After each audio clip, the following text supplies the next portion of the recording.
Hello guys. Today I actually did make something, just a small thing. So I saw that Nacay, I don't know how you pronounce it, and Syrl, I guess, made a bottom for this door. Apparently they also made a top already, but I didn't realize that when I started. I just saw a version of this door with only the bottom, and I thought the bottom was very nice. So then I started making a top for it, and I got really far, but I didn't manage to get the last pearls in, basically. So then I asked Space for help, and he managed to do something weird with hoppers and droppers here to get that last pulse in, because that last pulse has to be on a T flip-flop, whereas all the other ones can just fire whenever, basically. So this is the door. It's basically 3x3 but with rails on the side. So here you can see those swappers working.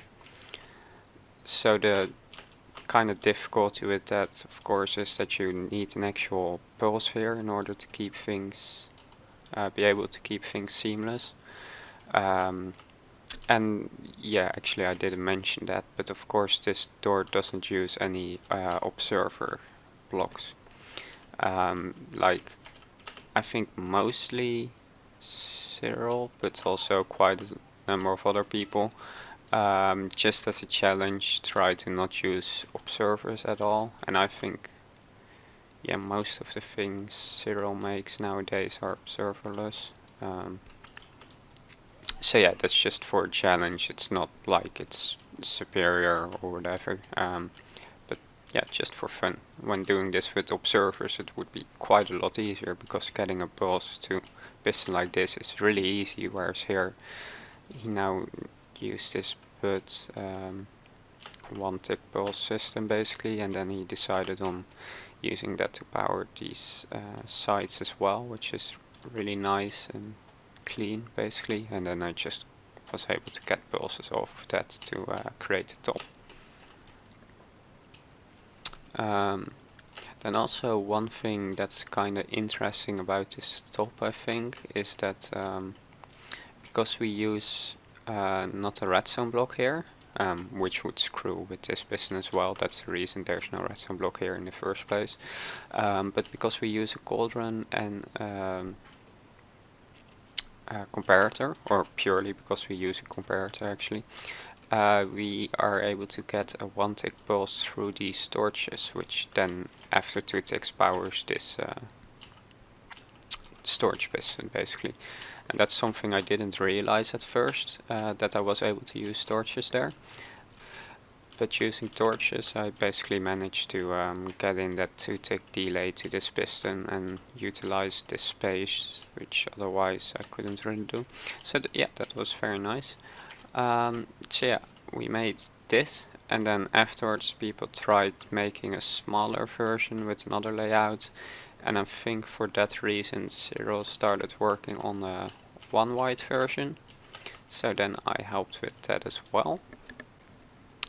So then we basically made this version. Syrl made, yeah, actually I made this one with Syrl and with MDP and Exorden. I will try to link whatever is available online of them in the description. So Syrl came up with this bottom. We again used this thing to create a 1 tick basically.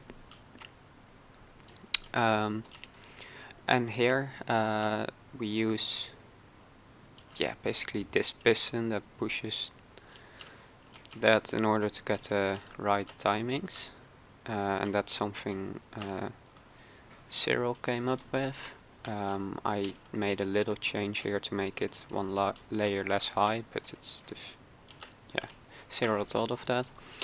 And then for the top we basically do pretty much the same as in the other door. yeah, pretty much all the pulses are the same, but here there's something kind of interesting going on with pulse to the top piston. Because this is a block, it actually puts this piston, which is interesting. It still works, it's not necessary, but it's kind of interesting.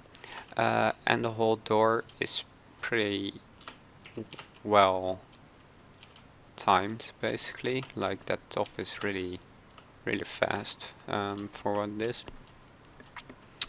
Yeah, there's not a whole lot to say about it, I guess.